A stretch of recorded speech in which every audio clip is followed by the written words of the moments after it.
going to do something really fun. We're going to take all of our drawing skills that we've developed up to this point and turn them into a fully developed drawing. We're going to start by creating some thumbnail sketches to help us really map out really the best, most striking composition of our objects that we've set up over here.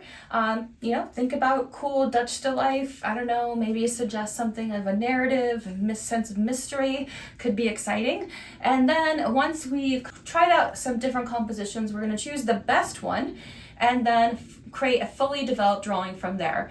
We'll work with some mixed media, ink wash, charcoal, white, maybe a little bit of graphite, and also gesso.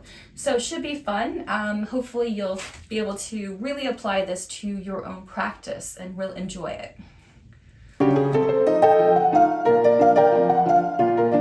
So to get started, I'm going to prepare my paper for some thumbnails, and we're going to use half of this paper for some thumbnails for a grayscale fully developed drawing. So first off, I'll just divide this in half, 9 inches. My paper is 12 by 18 inches. And then I'm gonna make 8 rectangles that are in proportion to my paper size on this sheet of paper. Small ones, 2 by 3 inches is in proportion with 12 by 18. But I want to make sure they look nice, measure them evenly across my paper here. So I'm going to get 4, up and down. So if y'all are good at doing math, which most artists are not, we can try to figure this out. So why bother creating thumbnail drawings, you might ask? It's hard to get this into some people's heads, but thumbnailing is one of the most important steps in the creative process. I've got my 8 rectangles set up. These are imagining the shape of the actual paper I'm going to draw on later. It is important that you actually draw that outer edge so that you have a sense of what's going to be contained within the frame and what's going to go outside the frame to create an active composition. The other snazzy thing I have, do y'all know what these are? Pretty cool. These are slides, but without the slide in it. So I had all these left over from way, way, way back in the day. So I just removed the film from it, and they're actually really great viewfinders if you happen to have one. So I'm going to use this. I'm going to hold it up to my still life to help me find different compositions. So let me show you how it'll work. So here's my very beautiful still life. I've got, at least 6, maybe 7 objects in here, and actually some old school objects, which I thought would be kind of cool. And I've got my little viewfinder that I can then help me to decide different types of compositions that might be interesting. So you have to be challenged to find actually 8 of these. So make sure that each one is unique and different and includes minimum of 4 objects, okay? Minimum, hopefully more than that.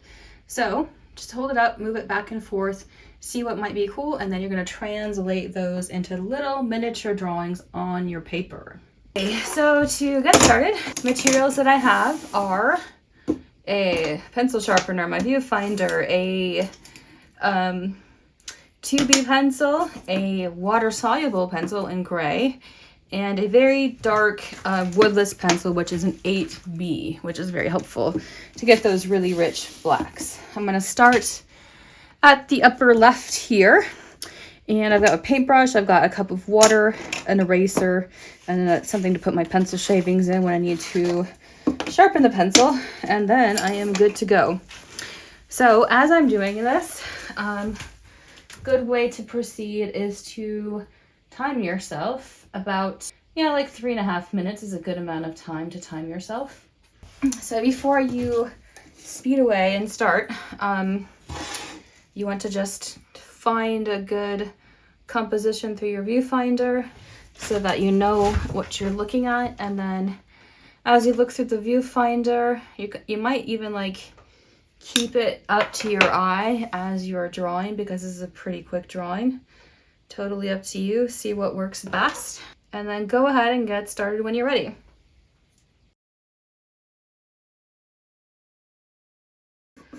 So this drawing is going to be done in grayscale. So try to rough in some of the lights and darks that you see there and get all those objects down roughly in space. Think about how you're cropping maybe some objects off and the flow of the space. So water-soluble pencils are pretty cool because you can dip into the water and push the graphite around, which is something I like to do for sure. And then I can go with the darker pencil and like define some of the kind of significant details there. Doesn't have to be perfect, obviously, but it gives you an idea of the lights and darks in the composition and where things will be placed. The nice thing about the woodless pencils, you can kind of use the side of the pencil as well. I mean, your first one might not be perfect, takes a little time to warm up. But now I'll look through my viewfinder again, see what else I can find in that space that might be interesting. Again, don't just do one object. I want to see multiple objects mapped out. So I've been working from 2B to the water soluble to the darkest pencil, as I proceed with this. And then when you're ready, go ahead and start your timer. Thumbnailing and eventually picking idea helps define, what you're doing in every other stage of a project. And that project might be a design project, illustration project, an animation project. So over time, this is actually going to get a little bit more difficult. Can you come up with 8 different, very unique compositions? So by fleshing out thumbnails first, you can eliminate ideas that you don't like. You'll also stumble onto small elements, features, curves, lines, and perspectives that you do like. In essence, it's like window shopping and trying on lots of clothes to get the right outfit. So if you skip the thumbnailing and dive into a piece, you'll be left cleaning up lots of things along the way. The initial idea might be really cool, but you'll end up refining certain concepts, revamping others, and spending excess time refining some ideas to be clearer. Thumbnailing helps you to avoid these pitfalls, and it's really simple to learn. So if you know how to sketch, like I'm teaching you, then you have the technical skills to thumbnail. All that's left is the technique to rapidly approach these new ideas. So a few great reasons for creating thumbnail drawings is that it allows a quick iteration over unique ideas, forces you to think about what you're creating, gives you freedom to design without worrying about technique, and by removing restrictions on rendering and attention to detail, you can put down ideas much faster. So this shifts your focus onto the ideas themselves rather than making them look pretty. So if you're trying to solve a creative problem, then thumbnailing can also help you avoid artist block. So the goal of creating thumbnail drawings is to put down the concepts onto paper. Try different designs as they come into your head, attempt different perspectives, tones, locations, sizes, and features without overthinking too much.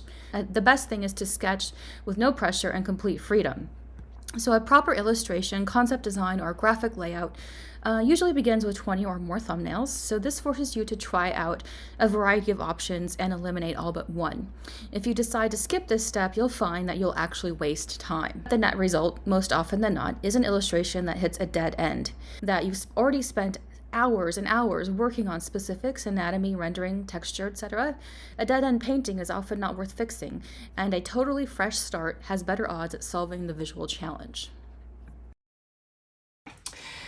Okay, so these are my thumbnails. I'm just kind of going back through and refining a few things. I just want to make sure that I'm fully understanding, the values of the forms. So items, even though they're colored, there are dark and there are light colors.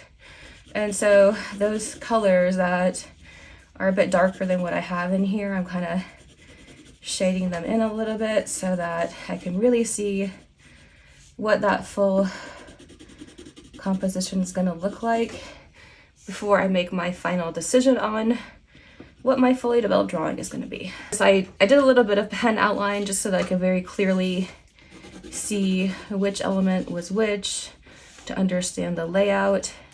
I've got my clear, peripheral boxes to suggest the edge of the paper that I'm going to be drawing on. You can use the side of the pencil to kind of give a little bit of value to different areas, a little bit darker than maybe what you had before. You can also maybe use some white to lighten something up if you need to.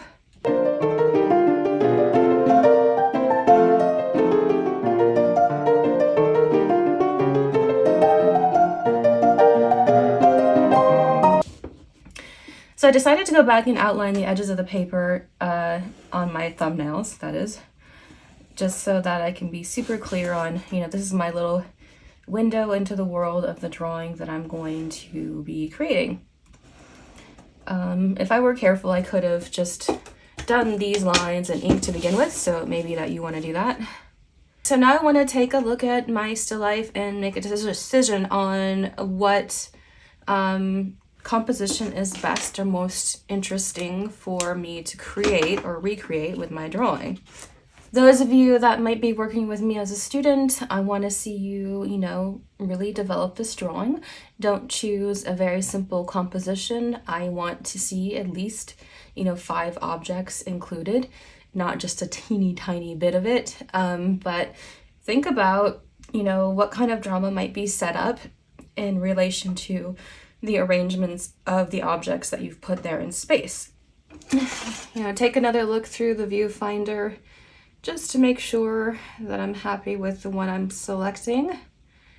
I kind of like those chords included here, so I think I'm gonna choose this one. Ooh, so which one you choose, mark that as the winner. And then you're ready to move on to create your finalized, fully developed drawing with the still life that you have in front of you.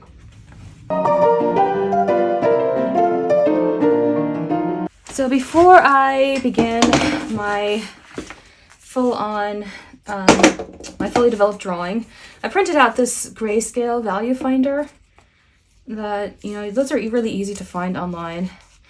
And I just kind of doubled up the paper so that it would be strong enough for me to hold up. And then I'm going to take a paper puncher and then just punch holes in those little dot areas there.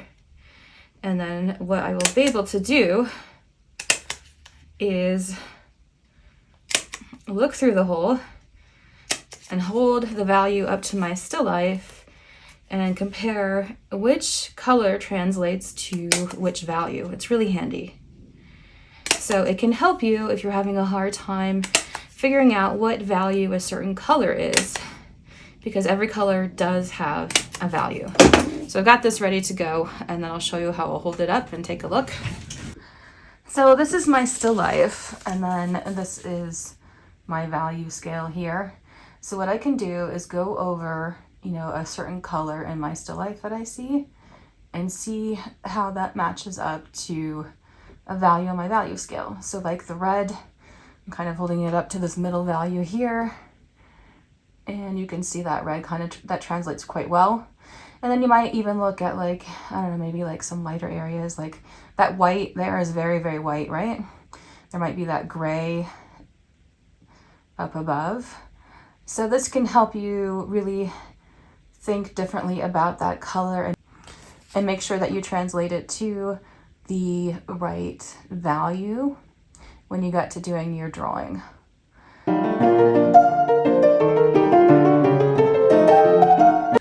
So as I'm getting ready to get started on this drawing, I've gathered a bunch of materials that I'm going to use over the course of the drawing. I've got my set of pencils, eraser, paintbrushes, ink wash, charcoal, blending stumps, pencil sharpener, and place to put the shavings, tape, eraser, my white Conte, like I said, and then different types of pencils. I'm not going to use pen, by the way. I got my sheet of drawing paper ready. I've torn it out. And then I also have some gesso, which I'm probably going to use more towards the end. I have a big tub. You probably have a smaller kind of container of it, but that will come into play later. So I just wanted you to know all the materials you need to have on hand, and then I think we're ready to get started.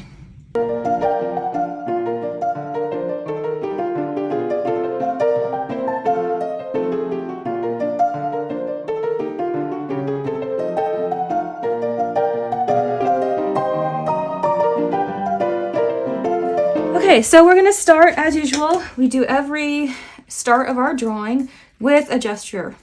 So that's meant to do a quick rendition of what you're seeing in front of you so that you're no longer staring at a blank sheet of paper.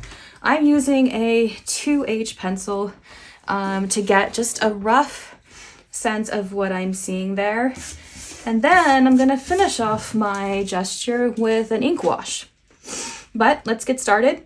I suggest you time yourself so that you just move pretty quickly and just get something down, get some energy behind what you're seeing, like we've been doing in past drawings.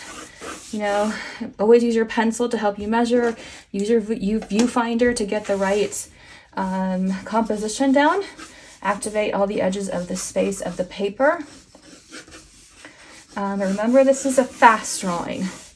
We're not worried about getting all the details correct, but just a rough sense of where things are at.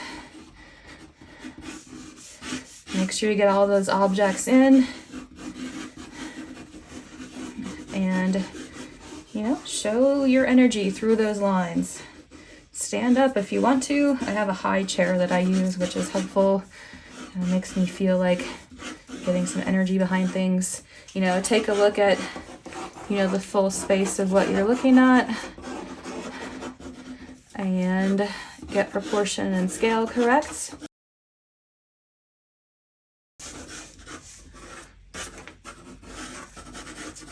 Okay, that is super rough with the pencil, but I'm satisfied. Probably wasn't more than 3 minutes for me. It could be maybe 5 minutes for you. And then I'm going to switch to my ink wash. So I've got a cup of water here, paintbrushes, I've got my ink, and also I pulled out a sheet of scrap paper that I'm just going to use this, I think, from now on for all of my kind of like little mark testing, because, you know, with ink wash, it can, if you just dip only straight into the black, it's going to be pure black. And our goal here is to create some grays. And so this is going to create a nice kind of atmospheric environment for our drawing. So it is important to do those sort of test marks on the side and make sure that you're not too black too quickly. See that? Use a lot of water. Can you see my water there? So it's good to just do a really, really light wash. So use that sheet of scrap paper to gauge what color gray that's going to be. So once you're happy with that color, you'll use, again, a lot of water. Then you can go through and add a little bit of value across these objects. It doesn't have to be perfect. This is meant to just kind of give some interesting expressive marks in the environment as you build your drawing on top. So the way that I deal with drawing is thinking about working in layers. So it might be a little bit different than you're used to, but I think about my painting practice in relation to drawing and what are the strengths of each of those. And how can, you know, creating a layered drawing be an interesting aspect of maybe what I do, since that is something that is a strength in my painting. So what I'm showing here, you here, is in fact a layered drawing, or what you would call a layered drawing. So this first stage is all about expressive marks. You know, I know it's not going to look perfect, but at least I have those objects down. And this is going to give me an interesting atmospheric base as I proceed through the rest of the drawing. So I stepped away for a minute, but you can see when things dry, you have these things, when the ink wash dries, you have what's called a reticulation mark. And to me, that creates a really kind of interesting quality in that kind of underlying layer of a drawing. So you might enjoy that as well. Play around with pulling up the ink wash a bit. Again, this should be a very light gray.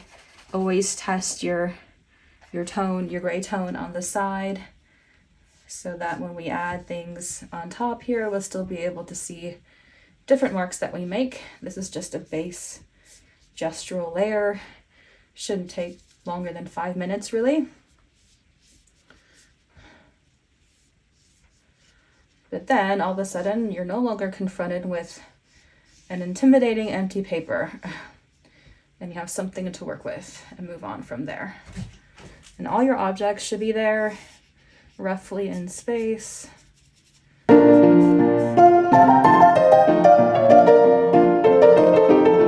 If something gets too dark, remember you can have a paper towel on the side and wipe something away if needed. Like maybe this is a little bit too dark for me. So grab that paper towel. Don't forget to address the background if you see shadows and values. So I'm just gonna dab this a bit and just get a sense of value throughout. If you have an even larger brush, that's totally okay to use as well. Might be good to kind of rough in a larger amount of space there. So again, this is very expressive, as you can see here.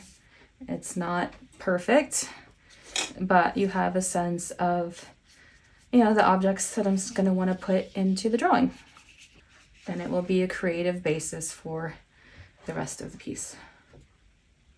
So I'm pretty fine with how that looks. I'm going to let this sit and dry. As you see, it's kind of bumpy.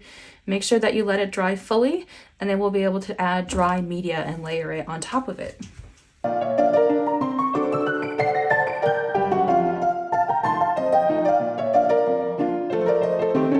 For the next stage in this drawing, I'm going to then work on siding, proportion, and scale.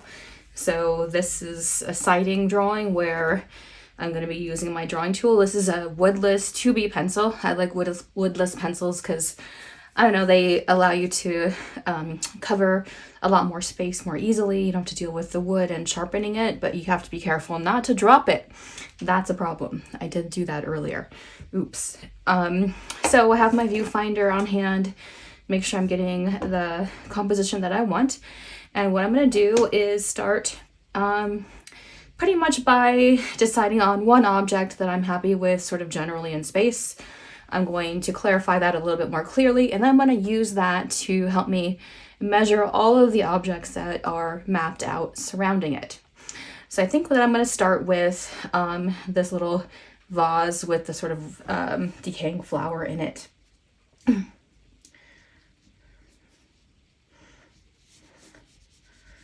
So remember that in each drawing that we create, we're building the piece up as a whole. So I'm going to rough in each object and give it the same amount of attention across the entire space of the drawing paper. So I'm going to start with this one, get it more clarified, and then use that to help me measure out the rest of it so that I have a little bit more of a sense of where these things are all going to sit in space. So over time, it's going to go from this crazy mess of ink wash into more and more focus and detail, and also a greater richness of materials. So I have this sort of top part. I'm going to put my thumb up, measure from the top of that opening and that circle down to that first line in the vase. So then I can move my arm down. I'm keeping my arm straight. Count how many of those will fit down to the bottom of the vase. So 1, 2, 3, basically. So I have this measurement here, 1, 2, 3, bottom of the vase would then be here. So I put a general mark, and then I can kind of map in that lower part of the vase. Then the harder part is trying to figure out the opening. It looks like it's too far open. It's awkward right now how I did it. So I know that perspective kind of tricks you. So I use, again, this measurement to decide, is that opening for that vase at the top as large as this measurement that I started with, or is it smaller? So it's actually more like maybe half, maybe 5/8 of that measurement. So if I have this amount of space and I move it up, then I know the top of the opening is going to go more like right there to look more believable in space. Okay, so I have that roughly down in space. Then I can use this vase. I know the height of it. I can use that to help me map out the rest of the objects across the still life. So I don't want to get too far in detail at this point. So I know that the height of the vase is this. I can look on my still life, know that that height is like it is. I have my elbow straight. I can move my hand even like sideways and see, you know, is the height of the vase similar to the width of the phone. It looks like the phone is more like 1 3/4 of the height of the vase. So, you know, you have to kind of measure it and map it out that way. So I know the corner of the phone actually hits on the vase from what I'm seeing here. So my ink wash wasn't exactly perfect. So make those changes as you go. Take a look at like the angle of the phone, put your pencil up to it and ask yourself, you know, is that the same angle in my drawing? And make sure you get it right. Don't just trust your eye. Don't trust your intellectual side of your brain because it will interrupt and make things wrong. So I know the phone comes down.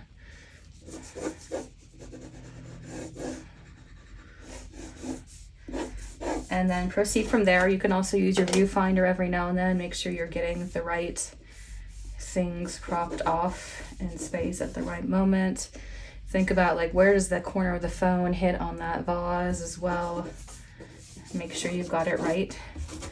So you're going to have some fairly rough looking lines in here at this point, which is totally okay. We'll clean them up a bit later. Use your eraser now and then when you need it. And then build your drawing from there. So I'm always like drawing across, you know, I'm looking at the kind of like dial feature on the phone. You know, where does that hit on the vase? How wide should it be, etc. And then I'll work out across the entire drawing from there.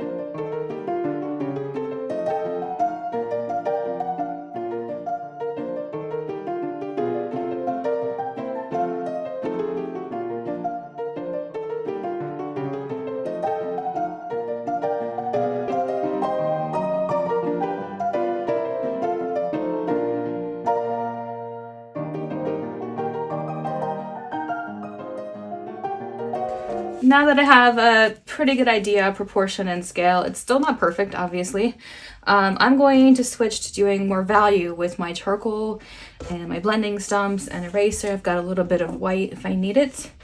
And start to look for shapes of light and dark as I see them.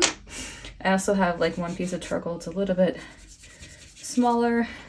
The nice thing about the blending stumps is that I can use those to really push the charcoal around so I don't have to lay down like a huge amount, and this will help me like spread it out and sort of shift the value so it's not just pure black. So look closely at the value range of the objects that you're seeing there and see what kind of general values you can kind of put down across these shapes. Start to bring it into a bit more clarity of form, and also continuing to look at, you know, proportions and scale as you go. You know, never lose sight of that. Don't just trust yourself every moment. Always be looking into the spaces and plugging into your right side of the brain.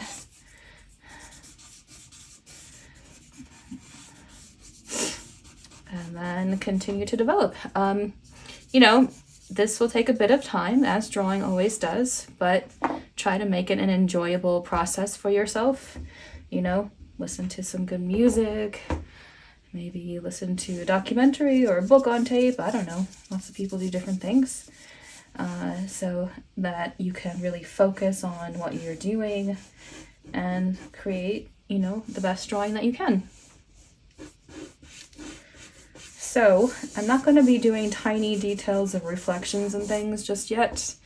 I just want to get a sense of value across all the forms, and then as we proceed further and further, we'll get into more and more detail.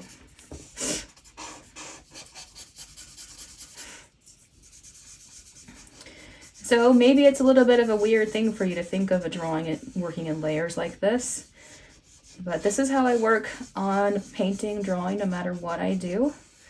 And it's a process that develops over time. And it's interesting to, work with a combination of materials. I mean, the ones that I'm working with here are ones that are kind of my favorites, my sort of tried and true elements that work best for developing value. I know the charcoal's a bit dry, but, it's really nice to be able to kind of push that value around on the paper more easily. The word value gets thrown around a lot in art and can seem confusing.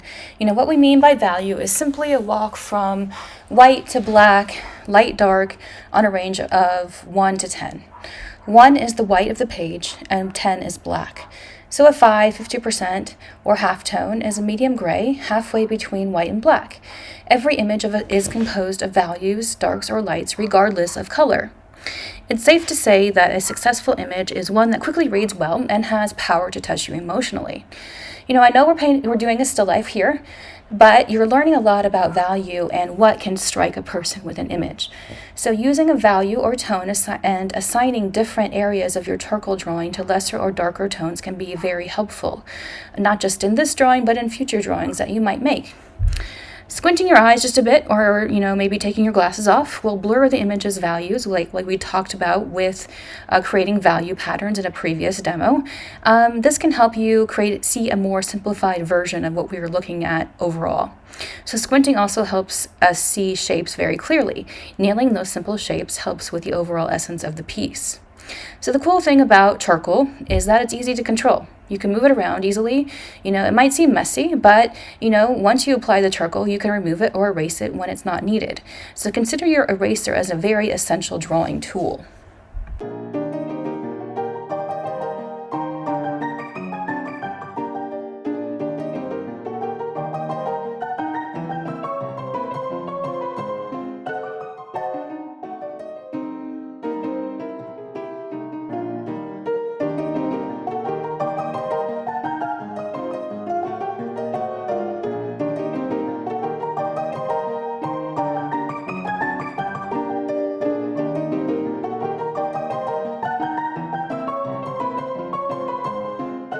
So you can see, my drawing starting to come into focus. I've laid down value kind of broadly with the charcoal, which was really helpful, pushed it around with the blending stumps. And now I've got a bit of gesso here in my cup. I'm going to grab my paintbrushes.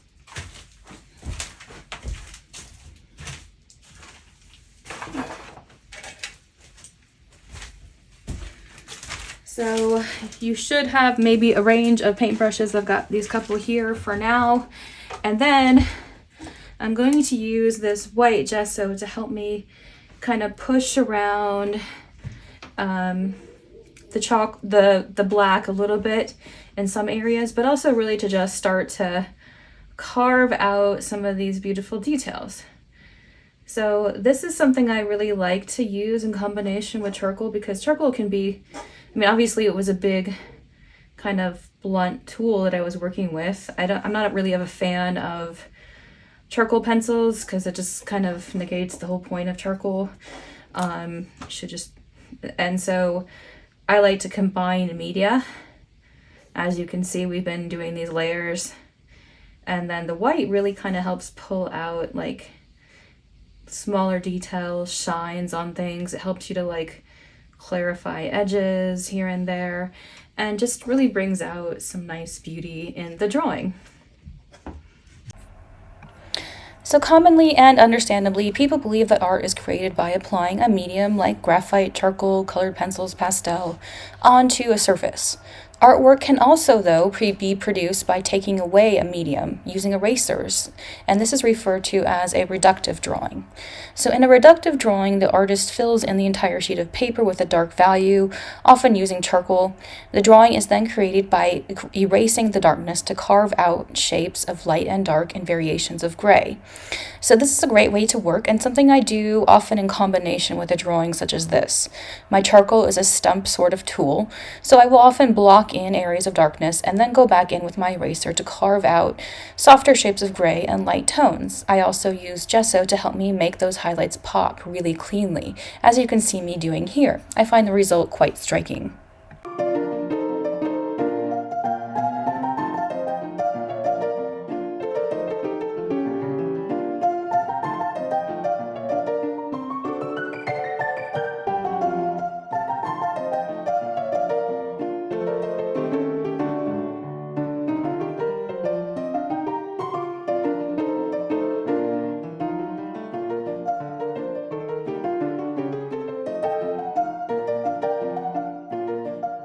So I'm pretty happy with how this is looking so far. I've got some white gesso that really helped me to bring in some of the details. So now what I have is a woodless 6B pencil. It's good to maybe take like a dark greasy pencil and just, maybe finalize some additional dark details, or even if you have a charcoal pencil, go for it. A pencil like this is going to be a little bit more gray, which is helpful, doing something value, but it's not going to be like black like charcoal would be.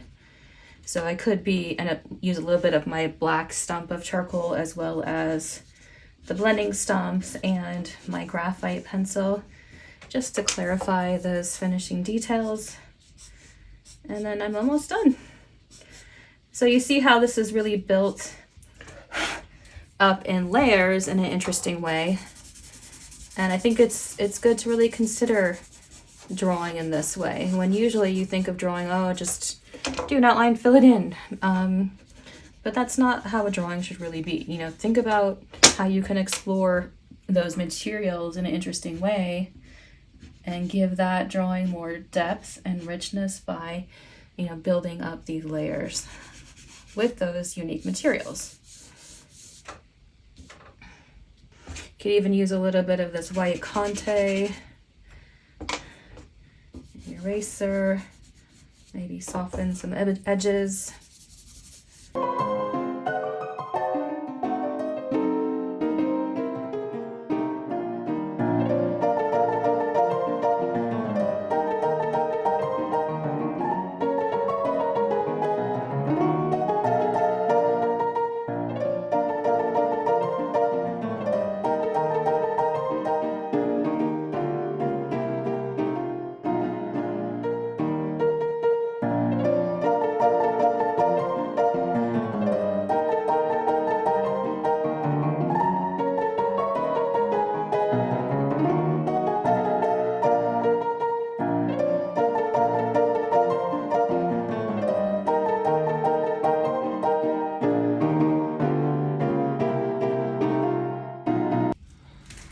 Okay, I'm pretty happy with the results, and the nice thing again, I taped this down on all edges, so it didn't matter if I added wet media, it would dry flat again. And then when you take that tape off, you have this really beautiful, clean, framed edge to give your drawing some real nice finish, and you can be all happy with what you made. Looks great.